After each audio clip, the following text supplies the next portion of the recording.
Red alert. Polkadot is taking a dive. How low can it go is the question. Let's get into this.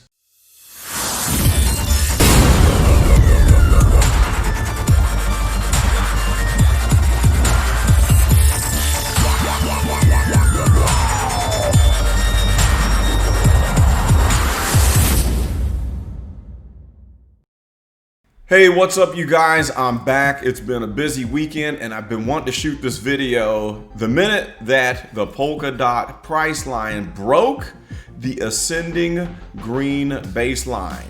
So that happened sometime, yesterday morning I think it was, or yesterday afternoon.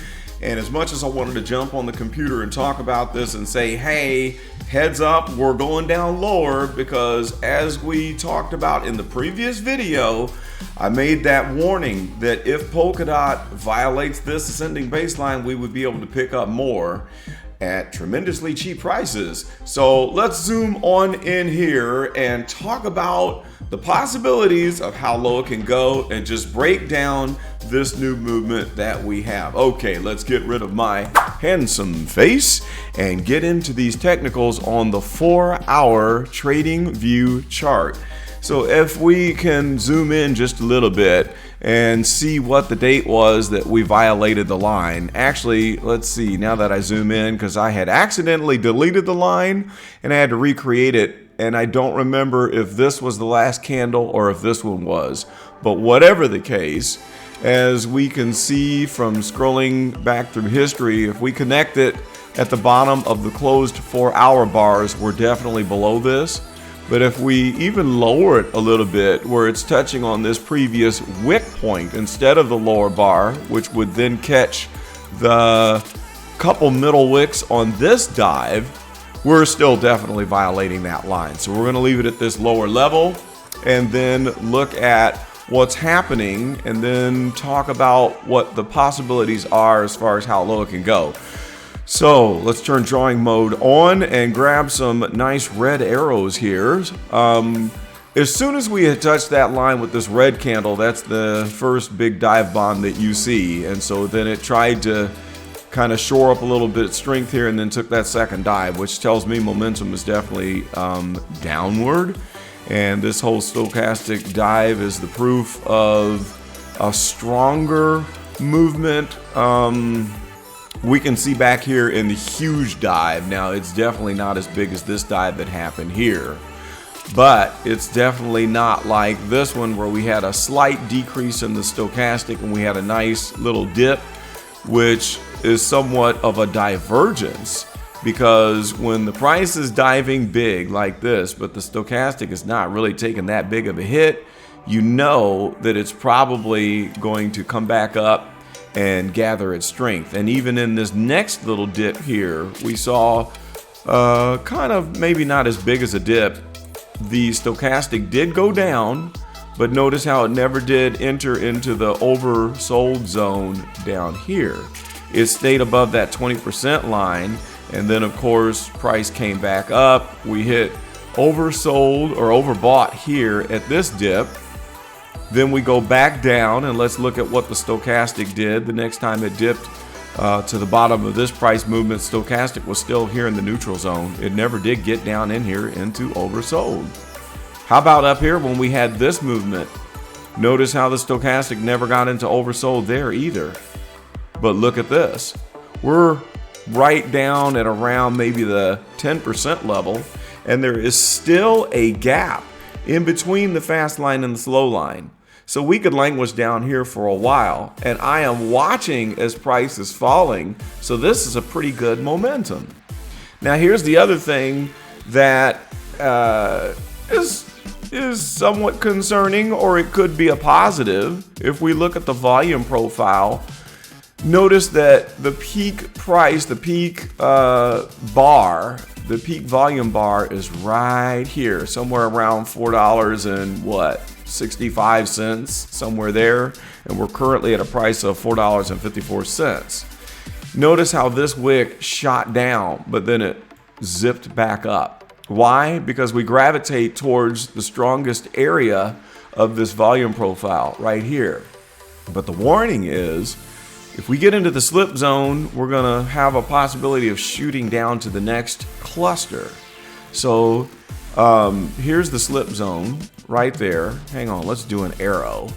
Once we get past these big bars, this is where it drops off. Here's the slip zone. Now, just with this recent price movement back to what, the 4th of September, the point of control price is $5.15. The lower area of this 70%, this sweet spot in between, and just because I'm thinking of what you call it, I can't think of the name of it. But at the limit of where you're going outside of this little sweet spot here, that usually can act as a support. But if you violate that, you can slide down into this slip zone. So let's zoom out and let's find out where we could go if price continues to go down. Oh, one other thing really quick. On balance volume, this is not good. That's a pretty solid dip. It's looking as strong as the dive that happened here back when we had this entire movement. And we still have a little bit of ways to go. And so we never did recover back to the top level of where that on balance volume was here. We never did recover to that point. We're still below it. So overall, still within that downtrend. Now, let's zoom it out and scrunch this down so we can figure out where the other profile clumps turn up.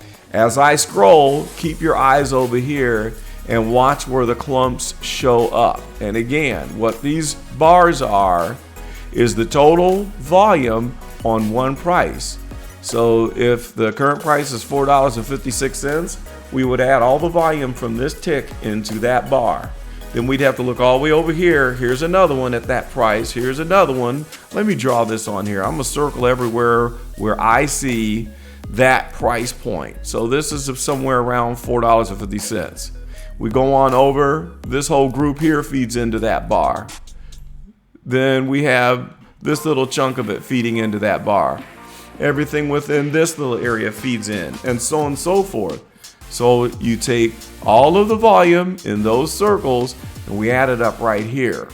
Okay, that's how those bars are made. Now let's zoom out and watch the volume. See how this is growing because we're adding more volume from this movement up here. And now we're adding the volume from the previous movement down there. Now we have the whole thing in the picture. We have all of the activity since the split in the picture. And this can tell us the possibilities of where we can go. It doesn't mean it's where it's going to go. This is just a possibility. So let's just circle on here where we see the clumps of volume, which could be gravitational points of attraction to the price line. We talked about that slip zone when we were zoomed in, which that slip zone is still there, but it's covered up when we look at the total price history. But when we slide out of there through this area, it's pointing right here. There is a clump. So I had talked about this before, about the possibility of $4.50, which we're now sitting at. And then there's the possibility of somewhere around $3.80. If we get into that next slip zone, which is right here, well, what's next? This cluster right here, which is sitting around $3. It can happen. Now let's talk about probability. I'm gonna make a blue big fat arrow, and I'm going to indicate what the probability is for each one of these things happening. So first we're going to talk about staying within this clump, dropping to this clump, or dropping to this last one. Okay, let me see here. Let's go to arrow and get a nice, we'll make it a nice blue arrow. The possibility of staying within this clump right here, right now, since the stochastic is oversold, this blue line is looking like it's trying to close the gap. If it crosses over and it starts to make its momentum up this way, we could stay within this gap. So I would say our probability of circle number one, we're going to say it is somewhere around, say, 80%. We'll call that an 80% probability. Now, do we hit the slip zone and slide down to $3.80? I'm going to give that a probability of maybe 20 to 30%. So it would look about this big compared to that one. How about dropping down to less than $3 to that last final clump? I give that one maybe 5%. It's probably not going to happen. So our eyes are going to have to stay on what happens with this stochastic right here. And then just keep in mind, anything can happen, but what is most probable? That's how I look at everything. I knew that there was a probability of us violating this line. I was feeling 60-40, and the 40% happened. We poked through it. I also was thinking that Bitcoin was going to have one more correction, and now it looks like I'm right. Let's just jump over real quick because the Bitcoin chart is going to affect us here. It's going to have an influence. So let me just jump over to Bitcoin. And we had talked about this fib circle ring here, which was my second choice of a possible pathway since we jumped off of this first prediction, this line here. I really thought we were going to stick on that line until we hit the intersection of this 1.618 red ring of where it crosses this green ring, which is I think the 3.618. And that didn't happen. The price blew straight through it, but where did it get attracted to? It got attracted to this big red ring right here. And I think this red ring is the 4.236 on that great big set that has the date range from way back when. Okay, so notice here on Bitcoin that price is being attracted to that line. First, we went zip, we zipped straight to it.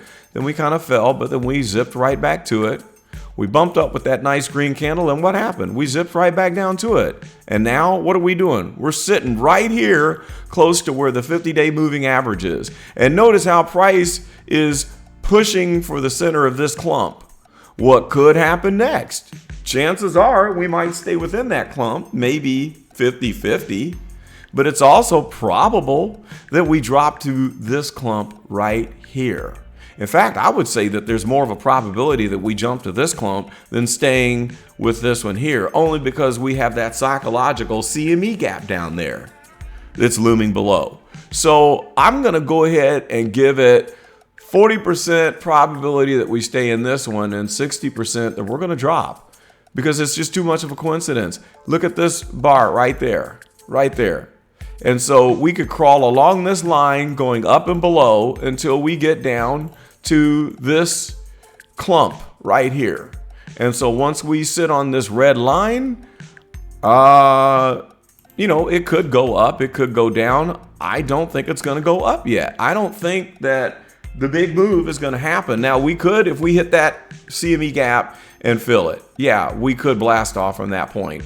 It's possible that it could happen right there and boom, we start that movement to 14,000. And then after that, I think 40,000 is the next stop. However, my thought is if we do fill the CME gap, there's going to be a breakdown after that because we're going to cross this ring and then this former support is going to become resistance. Why? Well, look over here. It's been support all throughout here, this volume clump. It's been support. And so what is formerly support can become resistance. So now this thing could become a resistance, and that's where we could have this move downward here. Well, anyway, all that to say the Bitcoin movement is going to affect the movement of Polkadot. So let's just think about that. When we go back to Polkadot sitting at $4.57, and now we see the blue line is even closer to crossing that red line. So what did we say? Highest probability was staying within this clump right here. That was our highest probability. Our second probability was this one, and very minuscule 5% was heading down to this lower one. All right, so let's zoom in here one more time, and then I think we're all done. Here we go. So when we're looking at just recent action here, we're sitting at the center of this clump, and then we also have a possible crossover right here of the fast line and the slow line. So there's a very good possibility that this is where price starts to move up because the stochastic might be ready to start another cycle. If it does not languish down here and do this jazz. If it does this, if it moves up, that'd be great. But if BTC does not hold, I think the probability is going to be that we're going to see some of this action in the stochastic, which is henceforth, fancy word, going to drag price down into this lower area. So anyway, that's all. I wanted to give this yesterday. Like I said, sorry it took me so long to get on. I didn't show my handsome face a lot in this video. So that's about all I got.